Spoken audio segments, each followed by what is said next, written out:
Orang bisa jadi orang baik, jadi orang benar, jadi hamba Allah yang baik, jadi khalifah yang bertanggung jawab. Satu-satunya wasilahnya adalah ilmu.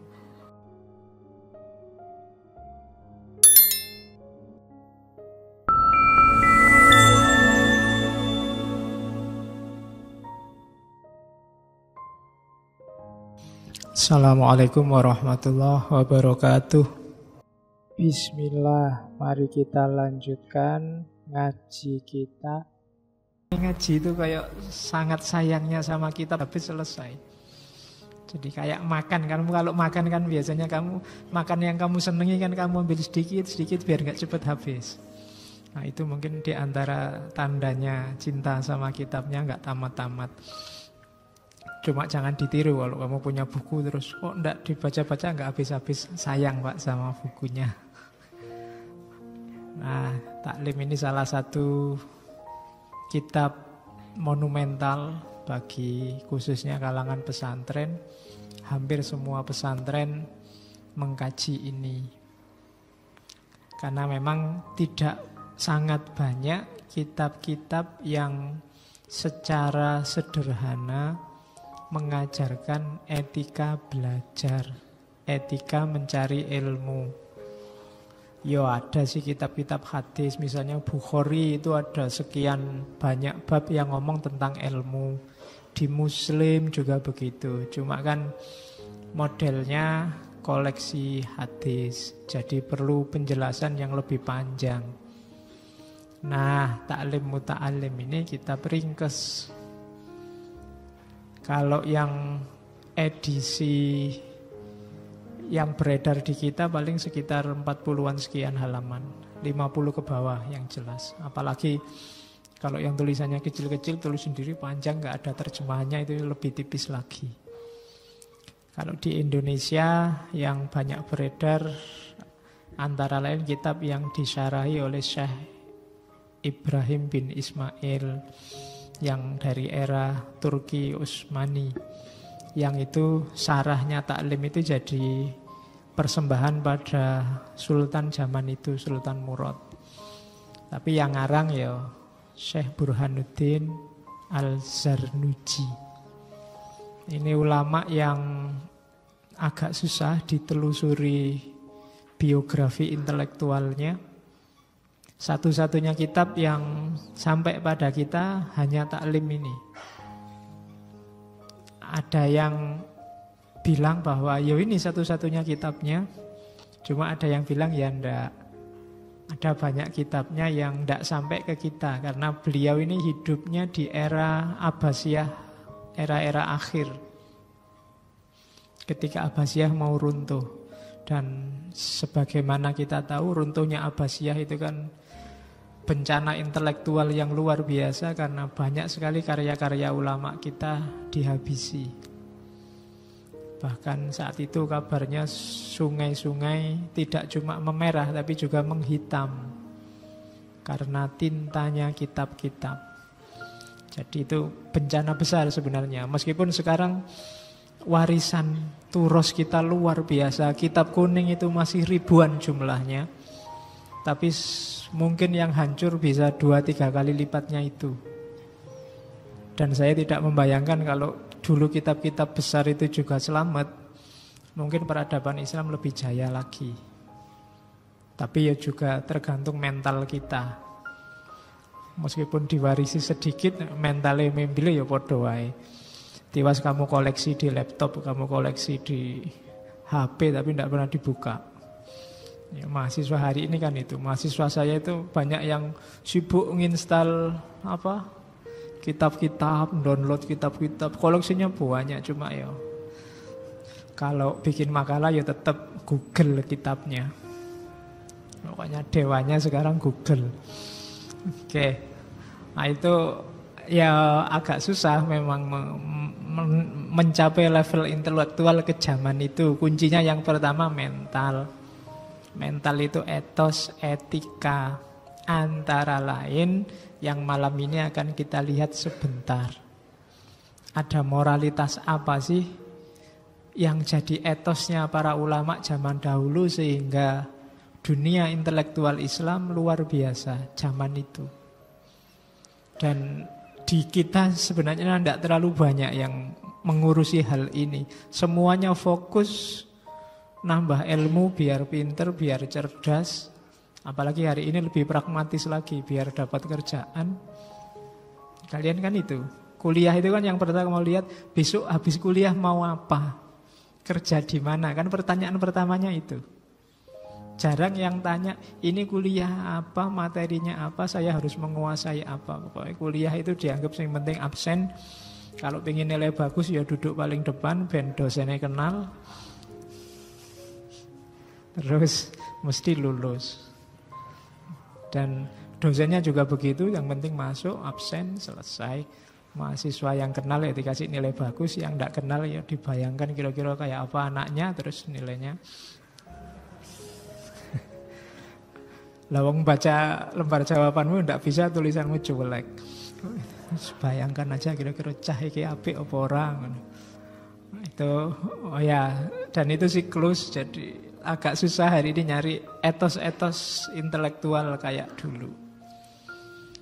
Oke, banyak orang yang sebenarnya baru mau meletik. Saya lihat ada 1-2 mahasiswa yang anak ini bagus, tapi dia tidak tahan, pingin cepat terkenal, pingin cepat dipuji orang, pingin cepat dianggap jadi orang. Wow, itu bagi saya bencana sudah.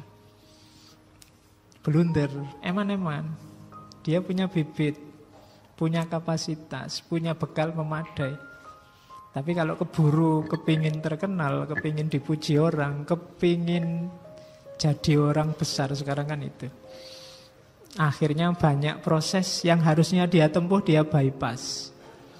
Karena terkenal itu kan sekarang gampang. Kamu agak kontroversi sedikit itu sudah. Semua orang akan nge-like kamu, akan ngomentari postinganmu. Kalau kamu tertipu di situ, kamu tidak akan jalan, selesai. Itu yang antara lain jadi pertimbangan saya. Bulan ini kita lihat etos intelektual para ulama zaman dulu, termasuk dari Indonesia, Mbah Hasyim Asy'ari. Syukur-syukur kita bisa hidupkan lagi. Karena ya mungkin kamu lihat kitab-kitab ini kelihatan deso sekali. Apa Pak, kitab zaman kayak gini masih ngaji taklim. Ketoknya kan gini. Itu sudah kuno Pak, masa lalu. Dan itu bagi saya blundernya di situ. Karena justru dari situ kita akan nanti dapat banyak. Mereka tidak, hari ini kan kita bingung luar biasa mau bangun karakter. Pendidikan karakter seperti apa ya, karena sejak lama kita lupakan itu. Coba prosesnya kita ikuti pelan-pelan seperti para ulama zaman dulu, termasuk mengkaji taklim ini. Mungkin kita tidak akan kebingungan seperti sekarang. Ada yang sudah sampai luar biasa, sampai profesor, tapi masih belum punya orientasi intelektual. Tulisannya mungkin banyak, tapi kontribusinya bagi kehidupan kecil. Setelah dia meninggal, tidak ada orang yang ingat dia, ingat namanya, tidak ada, kontribusinya kecil. Ulama-ulama dulu, Mbah Hasyim Asy'ari, Mbah Ahmad Dahlan, itu kan ya tulisannya mungkin tidak se-wow tulisan para profesor sekarang. Karyanya mungkin tidak sedahsyat para profesor hari ini, tapi kita mengenang mereka, kita kenal karya-karya mereka. Karena ada karakter di situ. Ada etosnya di situ yang ya sampai hari ini memberikan kontribusi. Itu yang jarang kita temukan hari ini. Maka malam ini kita jelajahi kitab-kitab itu, meskipun tipis-tipis. Syukur-syukur teman-teman bisa membangun, mulai pelan-pelan membangun sendiri karakternya. Tidak usah nunggu motivator. Iya, jangan dibiasakan nunggu motivator. Yang harus kamu kejar adalah gimana caranya kamu bisa memotivasi dirimu sendiri. Karena kalau kamu tergantung sama motivator, hidupmu nanti berat. Kalau tidak ada yang motivasi, nggak ada yang ngasih motivator, kamu mandek. Maka Mulai hari ini dibiasakan itu. Ya boleh orang ngasih motivasi, tapi dirimu sendiri latihlah tidak tergantung pada motivator. Maka jangan dianggap ngaji ini motivator. Ya. Oke. Al-Zarnuji. Ya ini temanya memang tema etika ilmu, scientific attitude untuk para muta'alim. Taklim pada muta'alim. Muta'alim itu pembelajar. Dan jangan dibayangkan muta'alim itu hanya yang kuliah, hanya yang sekolah. Setiap orang itu pembelajar. Saya sering bilang kan, setiap tempat itu sekolah, setiap orang itu guru, setiap peristiwa itu pelajaran. Maka setiap detik hidup kita itu sebenarnya pengetahuan demi pengetahuan yang kita baca, kita serap. Nanti kalau kita organisasi, dia jadi ilmu. Jadi tidak ada orang yang tidak muta'alim, siapapun dia, kecuali orang yang tidak sadar. Ya, orang tidak sadar itu tidak ngerti hakikat hidupnya, tidak ngerti kedirian, kenyataan hidupnya. Jadi hakikat kita, ya kita itu manusia, dan manusia itu pasti muta'alim. Kalau ada manusia yang tidak muta'alim, hidupnya mandek, macet. Kamu sering menyebutnya orang-orang yang kurang piknik. Ya, piknik itu kan gak cuma tempat, tapi juga ilmu. Sekelilingmu ini kan isinya ilmu semua kalau kamu mau belajar. Tidak ada momen yang bukan ilmu.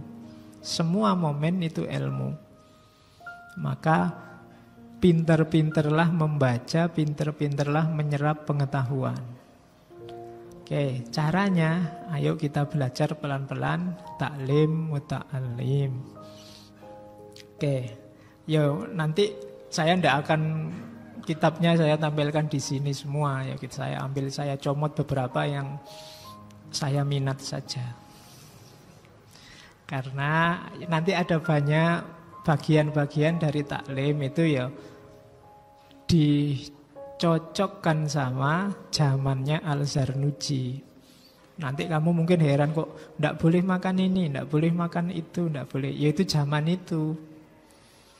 Sesuai dengan logika zamannya. Itu boleh kamu ikuti, boleh tidak, yang jelas adaptasikan untuk kehidupanmu hari ini. Kontekkan yang cocok untuk hidupmu zaman ini, yang kontekstual. Nanti banyak kalimat-kalimat yang menurutmu nggak relevan karena sifatnya sangat spesifik untuk zaman itu. Ya, kamu ambil umumnya saja. Jadi al-ibroh bukan bikhususis sababnya, tapi biumumil lafadznya. Dan tidak usah marah-marah sama taklim muta'alim kalau ada yang semacam itu. Ya, Al-Zarnuji juga ulama zaman itu. Tidak mungkin dia ngasih contoh jangan makan tengkleng, jangan makan, tidak mungkin, tidak ada di sana. Ya contohnya mungkin jangan makan apel yang asam, jangan makan kurma yang selalu begitu. Jangan lewat di antara dua onta, kan banyak kalimat-kalimat semacam itu. Itu konteks zaman itu. Kalau di Indonesia tidak ada, jangan lewat di antara dua onta. Itu kamu nyarinya gimana? Di sini tidak ada onta. Ono ning kebun binatang. Nah itu konteks zaman itu yang tidak mungkin ditelan mentah-mentah. Nanti diambil umumnya lafadz itu maunya mungkin hati-hati jangan sembrono makan.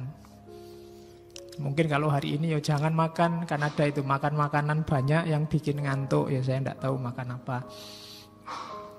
Mungkin jangan makan yang kolesterol tinggi, itu kan kalau hari ini mungkin itu. Jangan makan yang banyak lemaknya, jangan makan yang terlalu banyak gula dan seterusnya.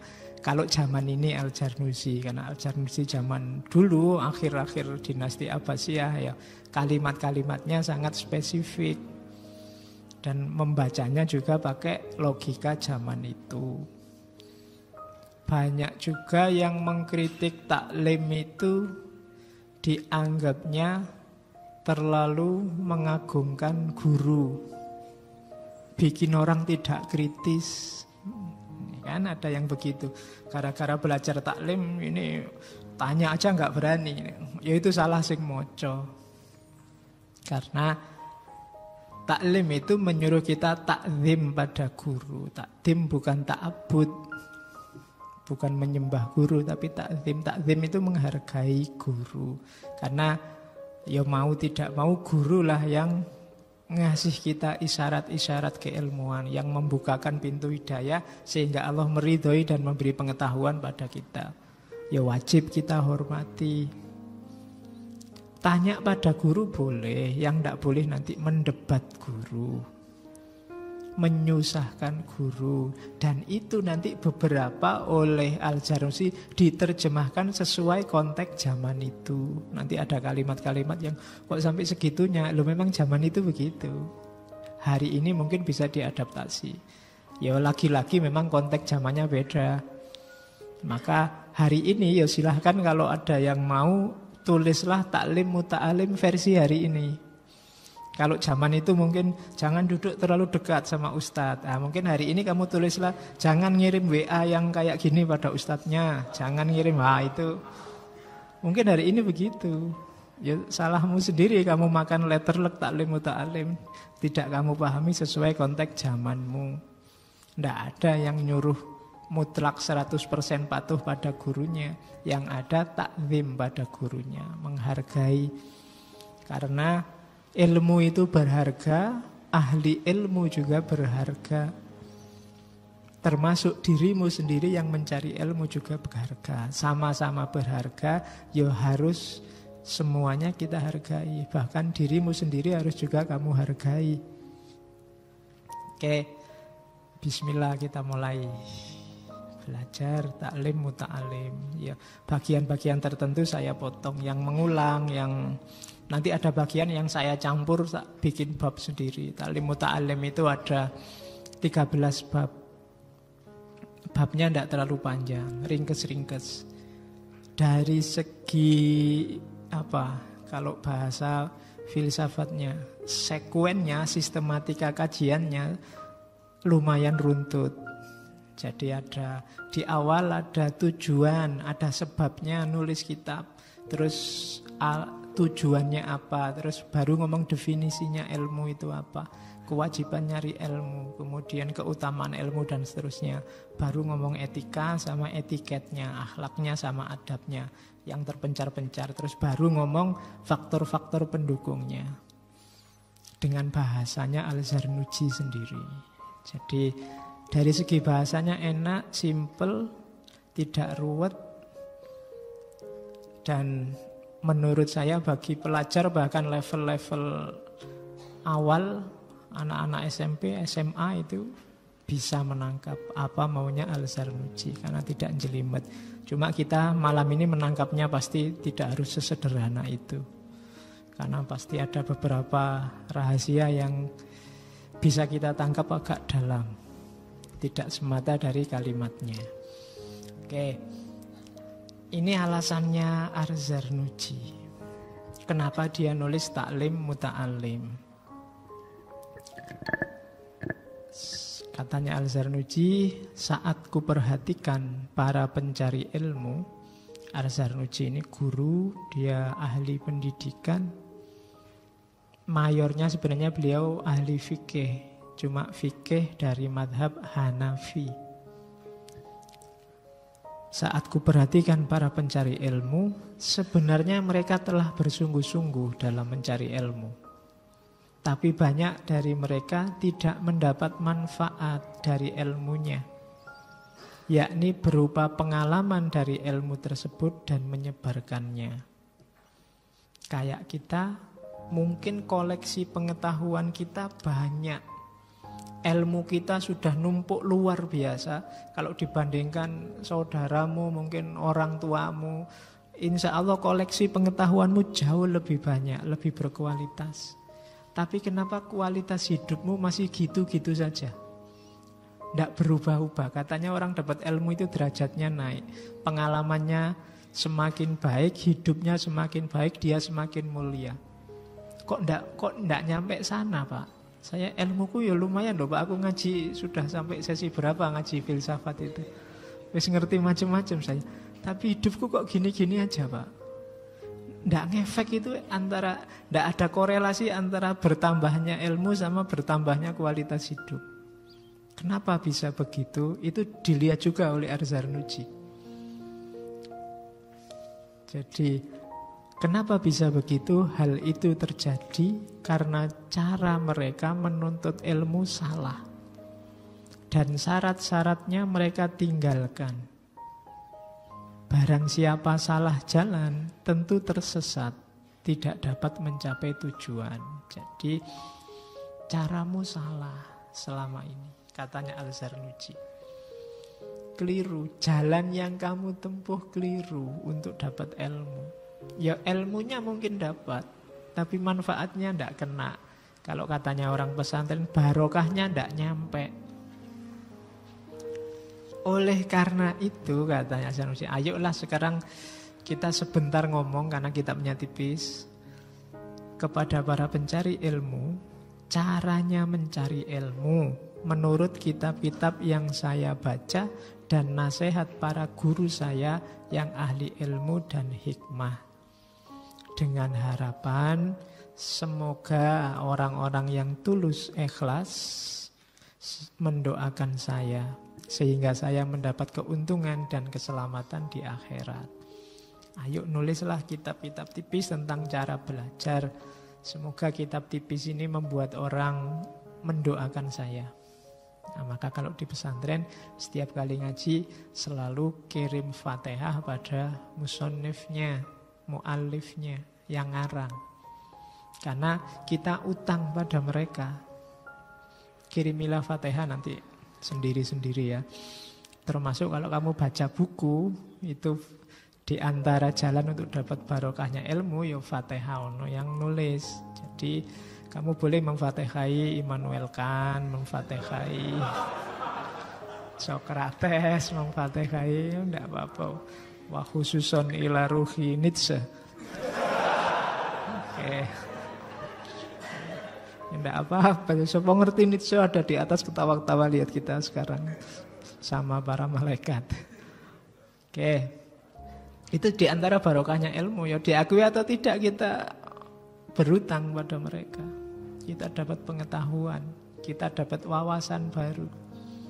Bahwa urusan hitung-hitungan dia masuk neraka apa dikeprui malaikat bukan urusan kita. Oke, terus ya begitu doa saya. Jadi tidak pingin harapan macam-macam, tidak pingin terkenal. Bahkan tadi kan biografinya aja tidak, agak misterius. Maka itu aja saya cuma berharap itu. Begitu doa saya dalam istikharah ketika akan menulis kitab ini. Jadi kitab ini itu beliau ingin menunjukkan ke kita, gini loh cara belajar yang benar itu. Oke.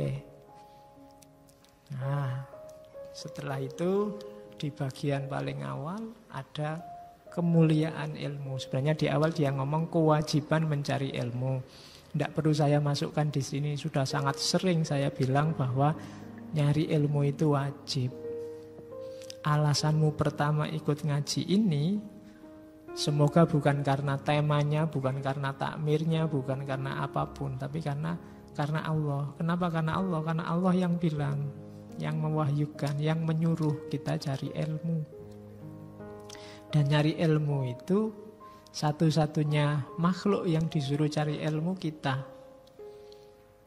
Semua yang lain enggak. Hewan, tumbuhan itu enggak. Enggak ada binatang belajar itu enggak ada. Kalau kita paksa kayak di pertunjukan-pertunjukan itu lumba-lumba, itu bukan karena mereka bisa mikir, tapi karena dibiasakan, dilatih instingnya. Akalnya tidak bisa. Kalau binatang bisa mikir, bisa belajar, kamu mungkin sudah kalah. Ya, jangan-jangan sepak bola antara manusia melawan monyet kita kalah mesti. Hewan itu tekunnya luar biasa kalau sudah ngerti apa. Monyet aja dilatih nyari kutu itu, dia bisa lebih dahsyat dari manusia nyari kutunya. Nah itu kalau hewan bisa begitu, bisa luar biasa. Enggak, tapi hewan tidak berkembang. Kalau hewan bisa akalnya berkembang, mungkin manusia ya tersingkir sejak lama. Mungkin enggak telanjang gitu semuanya pakai baju dengan gayanya masing-masing. Tapi kan enggak. Karakter-karakter kemanusiaan apapun itu ada miripnya dengan hewan kecuali ilmu. Makanya Socrates bilang manusia itu animal rasional. Bedanya di akal. Akal itu kan wadahnya ilmu. Jadi kalau sekedar ketakutan, kekuatan, keberanian, itu binatang punya. Rasa kasih sayang binatang juga punya. Binatang juga suka sama lawan jenisnya. Binatang juga sayang sama anaknya. Binatang juga bisa takut. Sapi lihat temannya disembelih terus dia ketakutan, ngamuk. Itu kan punya. Manusia kan juga begitu, punya. Yang tidak punya ilmu. Kalau sapi-sapi itu punya ilmu, dia sudah ngitung. Ini 3 bulan lagi Idul Adha. Sebelum disembelih kita harus cari jalan ini, melarikan diri. Mesti begitu. Cuma karena tidak punya, ya dia tidak bisa merancang kehidupannya. Bisanya manut. Maka ilmu itu utama. Orang yang tidak suka ilmu, itu menunjukkan bahwa dia sudah bosan jadi manusia. Karena ilmu itu karakter khususnya manusia. Yang kedua, disitulah nanti derajatnya manusia lebih tinggi dari makhluk Allah apapun dan yang manapun termasuk malaikat. Setelah Nabi Adam dikasih ilmu oleh Allah, wa 'allama Adamal asma'a kullaha, setelah itu malaikat disuruh bersujud pada Adam. Jadi dengan ilmu manusia derajatnya tinggi. Maka kalau ada manusia diturunkan derajatnya sampai asfala safilin, itu alamat bahwa sebenarnya dia meninggalkan dunia pengetahuan, dunia ilmu, tidak jadi manusia lagi. Takutnya masih ada, welas asihnya mungkin masih ada, keberaniannya masih ada, tapi minus ilmu, takut, kekuatan, keberanian, kasih sayang itu bisa menjerumuskan. Jadi derajatmu tinggi itu jalannya ilmu. Maka jangan benci sama ilmu meskipun kamu merasa tidak pinter-pinter sejak dulu. Ya, karena di situ identitas kita sebagai manusia. Pak, saya ngaji sejak dulu masih nggak pinter-pinter. Teman saya ngaji berapa kali aja sudah posting panjang-panjang nulisnya. Saya tidak bisa-bisa Pak. Tidak apa-apa, yang penting tetap kamu cinta sama ilmunya. Tidak masalah. Terus yang ketiga, ilmulah nanti wasilah bagi manusia untuk menjalankan tugasnya berbuat baik dan bertakwa. Orang bisa jadi orang baik, jadi orang benar, jadi hamba Allah yang baik, jadi khalifah yang bertanggung jawab. Satu-satunya wasilahnya adalah ilmu. Kamu setuju untuk bikin khilafah atau bukan khilafah, itu dua-duanya pakai jalur ilmu. Kamu pingin dunia atau pingin akhirat, atau kepingin dua-duanya, jalurnya ilmu. Ada hadisnya, man arodat dunia dan seterusnya. Jadi ilmu itu cirinya manusia, kemudian tingginya derajat manusia, kemudian jalannya kebaikan dan kebenaran manusia. Dan yang terakhir, ilmulah yang jadi jalan untuk derajat kita tinggi di depan Allah dan diri kita sendiri bahagia. Jadi jangan salah, ilmu itu membahagiakan. Kalau nggak percaya, kamu yang dari nggak paham terus baca buku langsung paham, itu kan senang, membahagiakan. Makanya banyak ulama yang tekun sekali baca, tekun sekali nulis, sampai kawinnya lupa. Ya kan? Kalau kamu kan sebaliknya, tekun nyari pacar, tekun pengen kawin, sampai bacanya lupa. Kebalikannya. Oke. Nah, sekarang etosnya dibalik. Jadi tekunnya bukan hanya tekun di situ, tapi tekun kayak minggu lalu kita belajar Hatta itu kan. Kalau mau mungkin Hatta itu bisa saingan sama Soekarno, tapi kan enggak. Dia asik sama ilmunya. Di penjara enggak masalah. Yang penting tetap bisa baca buku, tetap bisa. Dunia buku itu asik. Cuma ini memang kalau bahasanya Pierre Bourdieu dari Perancis perlu habituasi, perlu pembiasaan. Yang tidak biasa ya memang berat. Cuma berat itu bisa diatasi dengan keinginan yang kuat. Memang niat, lama-lama terbiasa. Ya mungkin hari ini baca 2 lembar sudah ngantuk. Tidak apa-apa ngantuk ya tidur. Besok 3 lembar. Atau kalau enggak 2 lembar tambah 2 baris. Nah, terus besoknya lagi nambah lagi. Loh ya kok lumayan kan meningkat. Alhamdulillah meningkat kekuatan baca saya. Dinikmati aja enggak apa-apa ya. Kayak tadi saya bilang di awal, para kiai, para ustadz itu mungkin ngerti kapasitas kita. Kalau ngaji enggak cepet-cepet, enggak banyak-banyak. Daya tangkapmu enggak terlalu canggih. Jadi ngaji Riyadhus Shalihin bisa bertahun-tahun. Kamu dikasih 1 hadis saja kan pening sudah. Apalagi dibaca banyak-banyak. Ya sudah pelan-pelan, dikit-dikit dinikmati kitabnya. Biar mateng. Oke, terus. Jadi ilmu itu mulia, ilmu itu lezat bagi yang sudah kenal.